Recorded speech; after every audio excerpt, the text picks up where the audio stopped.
Welcome to another episode of Young Entrepreneurs with the Green Roof Team.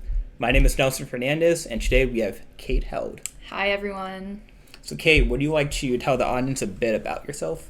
Yeah, of course. I'm a junior studying finance and pre-law at Southern Illinois University Carbondale, and my goal is to be an environmental attorney. Awesome. I'm excited to have you here today to talk about what you're looking forward to in the future with sustainable law, as well as the University Innovation Fellows Program. So, diving right in, we're going to start off easy. Do you want to tell the audience a bit about some of the things you like to do when you're not working and ways on enjoying life? Yeah, definitely. So outside of school, I'm involved in the Saluki Student Investment Fund. I'm a sector leader for the Energy and Utilities Group. And kind of a fun story about that was one of my minors is environmental studies. And so as a freshman, when I entered the fund, I interviewed and my advisor was like, hey, what is this environmental studies minor? And I was like, oh, I'm a huge environmentalist. I don't want to be in the energy sector. And he was like, okay, we're definitely not going to put you in the energy sector. Lo and behold, I'm now the sector leader for energy and utilities, but it's been a really great experience and one that was not anticipated, just in the sense that my arguments towards the environment have strengthened so much more. I understand more of that business side and how energy companies run and how it's not an easy flip to just go sustainable as much as everyone wants it to be.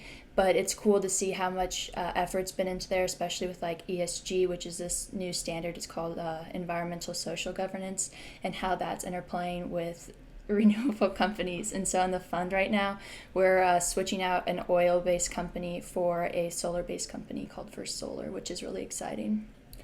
So that's similar to divesting?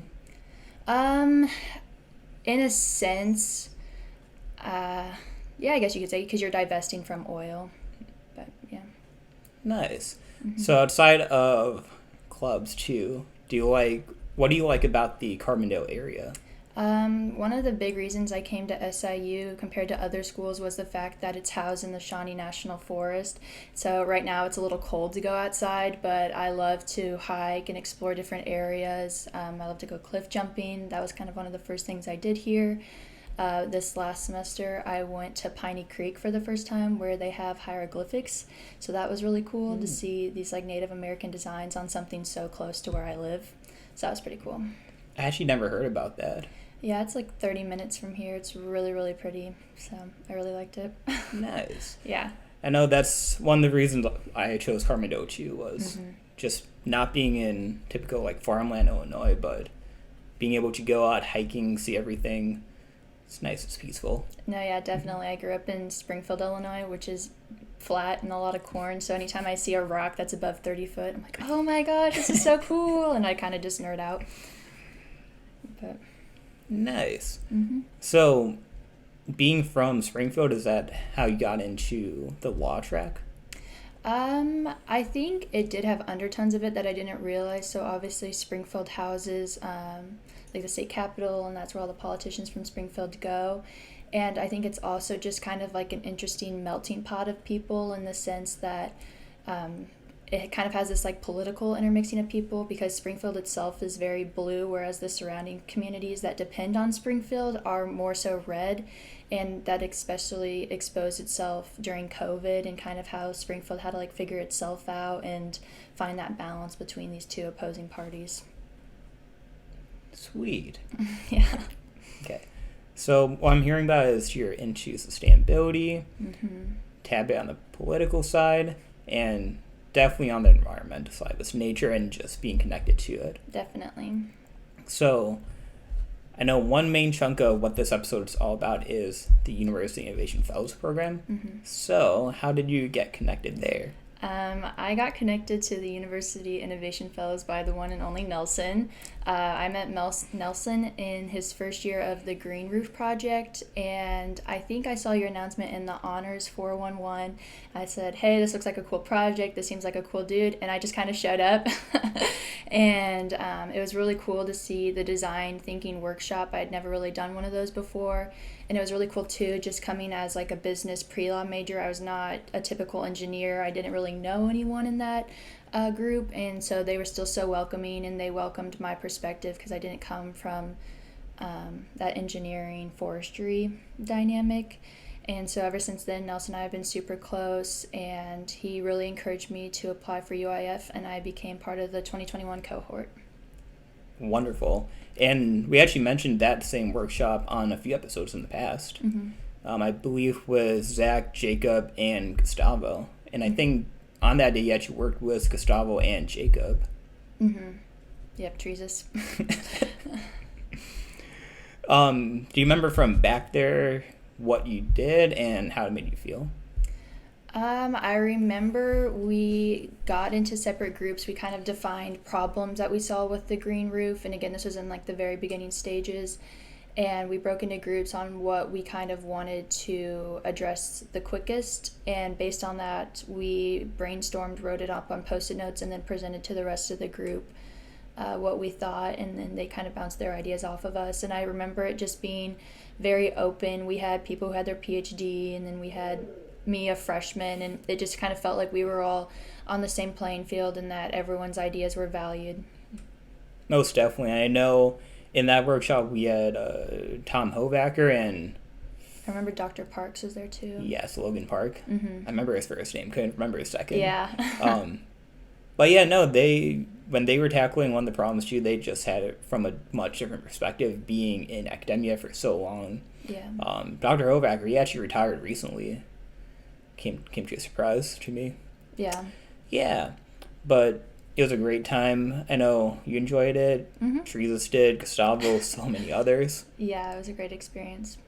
So, up until now, being in UIF, has there been any events, any connections, any project ideas? Well, our 2021 cohort, we are currently working on a Touch of Nature project.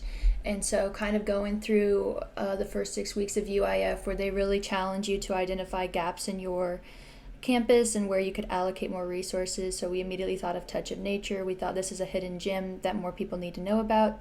And we started surveying the student body, and we found that if people did know about Touch of Nature, they didn't know if they were welcome there or what it quite was. And so that uncertainty prohibited them from going and experiencing Touch of Nature. We initiated a conversation with the director out there, and he addressed a need for new infrastructure. And so if you go out there now, they have these really cool looking cabins, but they definitely are pretty old. They were actually World War II barracks from Peoria, Illinois. And so they cut them into fifths, brought them down to Southern Illinois, and those are our cabins. And so while that is a really cool piece of history, times have changed since in the 1940s. And so the hospitality sector is just needing a reboot there. And so we thought it would be a really cool idea to make it almost like a research park for SIU and get a variety of the different colleges out there to build new cabins. Wonderful. So taking a step back, what is Touch of Nature? That is a very good question. Touch of Nature is a environmental education center about a 15-minute drive from SIU. It's on Little Grassy Lake, and it has about 3,500 acres. And so out there right now, they have those cabins, they have a hotel, they have this really cool leadership course. And so I've been out there a few times, and that has helped the different RSOs I've been in so much. It's been a great experience. They have a high ropes course, which is really fun. And then my first introduction to Touch of Nature was the 2019 Dog Days, where they bring about 100 incoming freshmen, and they just spend time out there. And that was instrumental in me starting at SIU and just meeting a ton of different people. Nice. Yeah, I know from hearing from all kinds of students across campus, anyone who's been to Touch of Nature, love it. Yeah. Only horror stories I ever heard was about the different spiders. Yep, that probably came with the cabins there. Yeah. Yep. Especially the long-legged ones. I forgot the name of them. Daddy Longlegs. Yep. Fun fact, this is really random, but when I was a kid, I went to this environmental camp, and it was just instrumental in my childhood. And the reason that I know this fact is because one of the counselors, he said, Daddy Longlegs are the most poisonous spider, and then he picked one up and he ate it. And I was like, oh my gosh, that's the most poisonous spider. Why did you just eat that? And he said, because it's such a small amount of venom that it won't affect you. And that is how I know that fact. I wonder if over time caught up to him. Maybe. I don't know where he's at right now. I hope not, but... Okay, so cycling back to the cabins, what do you guys envision? So what we would hope is that we would bring in predominantly the architecture students, engineering, horticulture, and hospitality groups to kind of plan and focus a blueprint for the cabins, and we would hope that each cabin kind of focuses on a different aspect of Southern Illinois, just because it is such a unique and kind of spunky area. And so we would hope that it will give them more real life experience, which boosts their resume, which builds an even better alumni base for SIU, and then it acts as a spot for alumni to come back and stay at Touch of Nature and reinvest in SIU. So you mentioned that they have a hotel on the property too? Yeah, they have this really pretty conference room, and they kind of built it so that it looks over part of the woods, and that venue is just gorgeous. I remember being there at Dog Days. I was like, oh my gosh, this room, I wish everyone could see it. It's truly gorgeous. And then they have about 17 other rooms, and so whenever they hold conferences out there, people can come and they can stay in those rooms. So I'm betting it's also pretty well up to date. You're saying it is up to date or not I'm up to asking. date? If you like the 1970s, it is up to date, but it's definitely needs just a little bit of a reboot, and the directors out there, they know that it's just making sure that students are aware of it and that it's a resource that SIU should invest in, and it's getting the leaders of SIU to kind of see that. So hopefully the new cabins will be at least 2000s? I mean, preferably 2022, but yeah, I think it would be really cool to get kind of a timeless effect, and that's where more of the vision of like the architecture students and interior design get to come in, because obviously it's their project, so where they think the direction needs to go. But yeah, timeless would be awesome.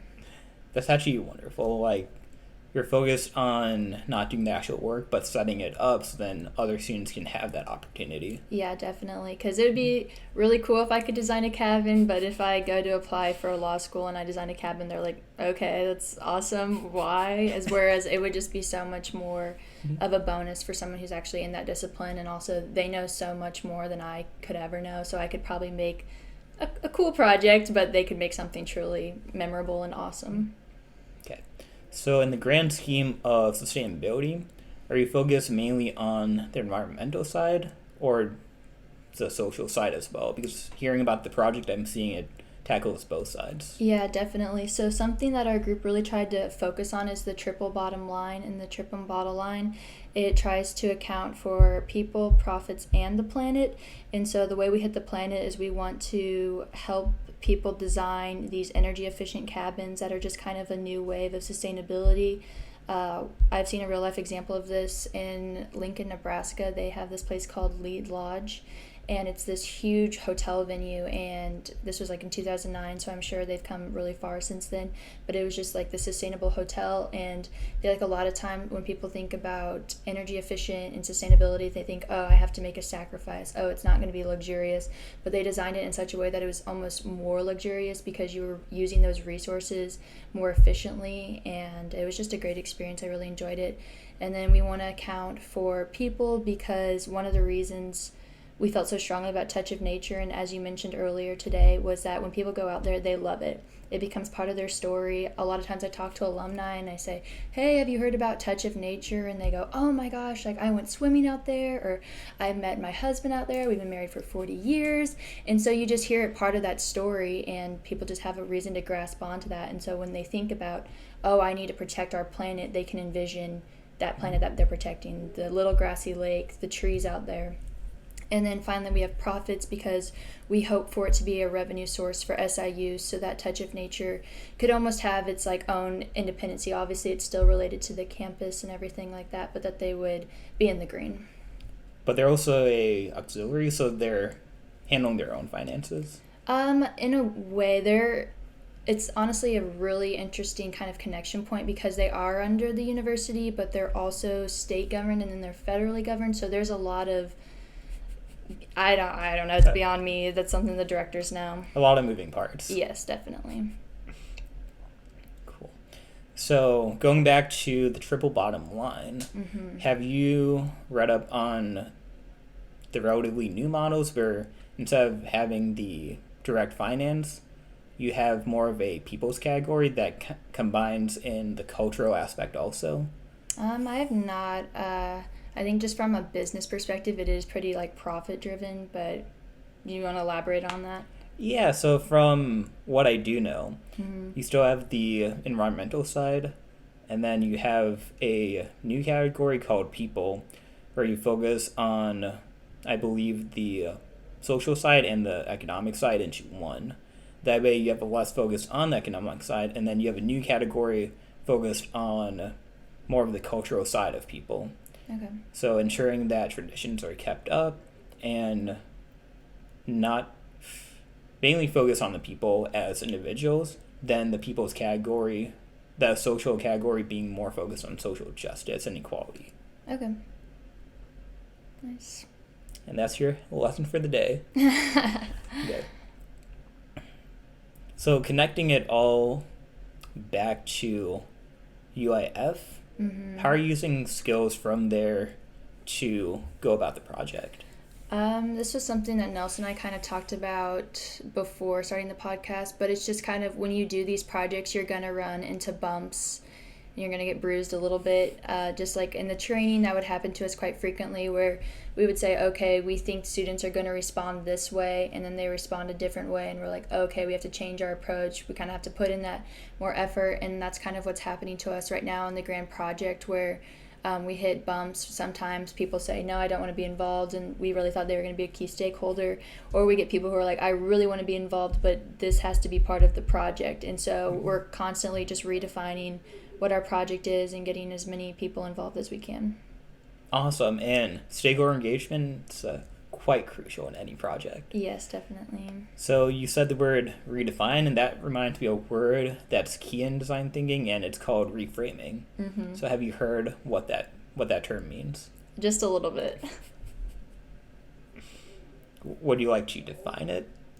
The way it was described to me by Nelson earlier today was you almost have a picture frame that could be brown, but for some reason that picture frame breaks, and so you can put on a new picture frame that can be black, it can be blue, it can be whichever color you want, and so you still kind of have that same concept, but it's presented in a new way.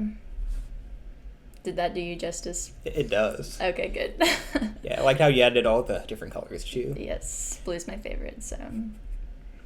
So, coming off of that, have you guys seen your project pivot in a way that you initially didn't think it would? So our big goal with this project was to create long-term sustainable change, and starting off we knew that was going to take a really long planning process. Obviously the more stakeholders you bring on, the more perspectives you have, which those perspectives are great. And so I think our planning process took longer than initially anticipated, and just connecting with people. Obviously they have their jobs. And one of the biggest things we found out that we didn't originally know was that the SIU Foundation has their own plan moving forward. And so originally we kind of thought it was going to be more of an independent project, but now we're starting to collaborate with them, and instead of taking on like the main focus, we're now more of that student focus. And so they're allocating some resources to us, and we're communicating what we think should be done with those resources.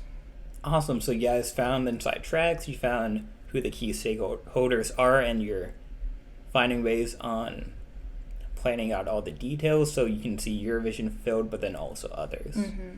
Nice. So, do you guys have a tentative date on when you're going to begin executing? No, it's, again, like I said, it took a lot longer than anticipated. It's just kind of a lot of meetings right now. Hopefully around March, we'll actually get all of our stakeholders together in one meeting.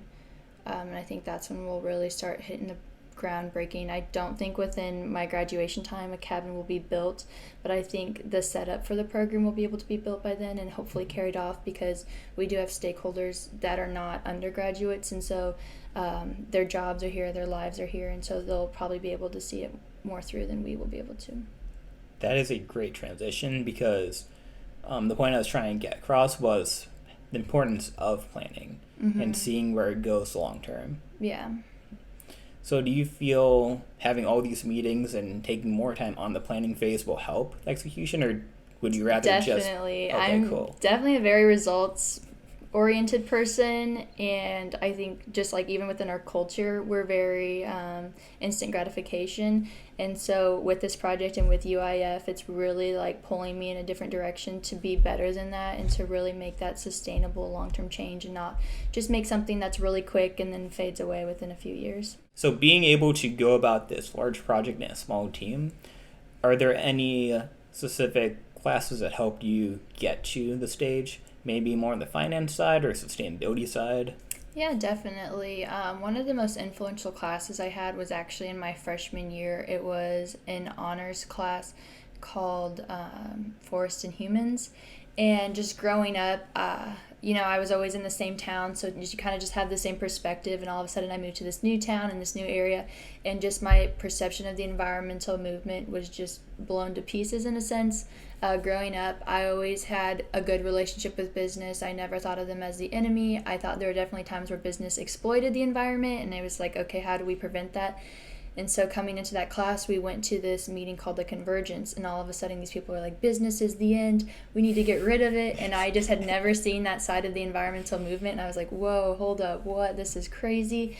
And that confusion really led me to understand it even more and get really interested in those concepts such as the triple bottom line and the long-term stock exchange. And one of the big things that I'm studying now is actually derived from a class called Econ in the Environment, and it's studying how GDP, which is gross domestic product, how it incentivizes businesses to quote-unquote win.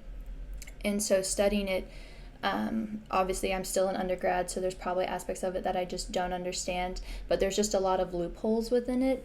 And one of the most obvious ones I saw was the fact that whenever you consider unemployment, you are considered to be unemployed for the first 4 weeks, and after that you're considered to be out of the labor market. So there could still be people looking for jobs, but they're no longer considered to be unemployed anymore. And I was like, whoa, that's not truly representing what's going on here. And so the professors at SIU have been awesome about it. They really encourage conversation with me, and I'm really excited to learn about it. But something that GDP is really heavily criticized on now is it doesn't account for that sustainability or for that quality of life. So whenever a company pollutes, they get a lot of GDP points, but they're never detracted because they're harming the quality of life. They're putting pollutants in the air. GDP could have the potential to incentivize against waste, and specifically with cash flows. So right now, a lot of companies, they have to source more raw materials, but how can we get it to the point where the company can recollect those raw materials and reuse them? And so it's hitting that recycling and reusing portion, and it's also saving the company profits because they no longer have to spend money on raw materials. And the first time I was kind of introduced to this concept, I went to a Mississippi Basin conference in Davenport, Iowa, and Coca-Cola has this new program called A World Without Waste. And so what they aim to do is they aim to recollect every single plastic bottle that they sell. And so in doing that, they no longer have to buy new plastic. So they're recollecting it. They're getting that intangible asset of goodwill with their consumers because their consumers are like, oh, they care about the planet. So they're really just winning all around. So then with all the bottles they collect, do you think they reuse them or put it back into the lines? What do you mean by that? Like they recollect the bottles. Mm-hmm. Then what happens? So recycling is kind of an interesting process, and it's definitely something I need to learn more about, but you basically have to smelt it down to its pure form. And so if there's like a difference in color, they're not able to reuse it, which is super unfortunate. And so that's a big problem that they have with their campaign right now, and they're trying to find solutions to that. But theoretically, if they released 100,000 Sprite bottles and they recollected 100,000 Sprite bottles back, they can just smelt those down and reuse them again. Nice. Mm-hmm. So then you have a really minimal waste. Right. So, and you're getting positive cash flows, which is pretty cool.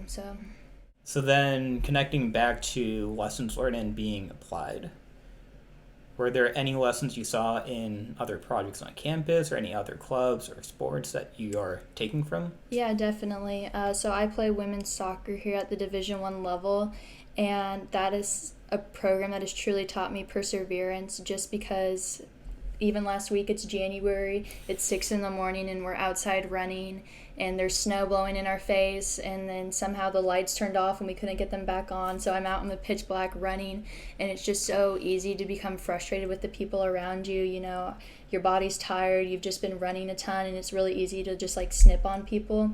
But obviously that's counterproductive to what your goal is, and so really kind of learning just to be in that team dynamic, even when you're tired, when you're frustrated, when there's no lights on and the snow's hitting your face, just how to be like a good team member and still listen and still support others, because the challenges you're going through, they're facing similar challenges. Some other RSOs that have been really influential is that Saluki Student Investment Fund. We have to do buy sells, and just kind of having that team dynamic where it's like we want to do the best for the fund, so what I may think someone else may disagree with, and having that healthy conversation of this is why I disagree with you, let's build towards something collective, and not just automatically being like, no, your opinion's different than mine, I'm going to shut you down, and really just kind of listening. And it's hard sometimes, you know, you're really passionate about a certain topic, and for someone to tell you I don't think that's it can be really discouraging. But that's something that's really helped. And then I'm also part of the student alumni group, and that one's really cool because we just get to meet alumni all the time and build this amazing network. And obviously they're older than us, they have that real world experience, so listening from them and hearing their stories and how we can avoid mistakes that they've made. Nice. Mm-hmm. So wide range of different experiences. Yeah, definitely. Well, Kate, that's amazing conversation to be had. Before we go today, is there anything you would like to say to the audience?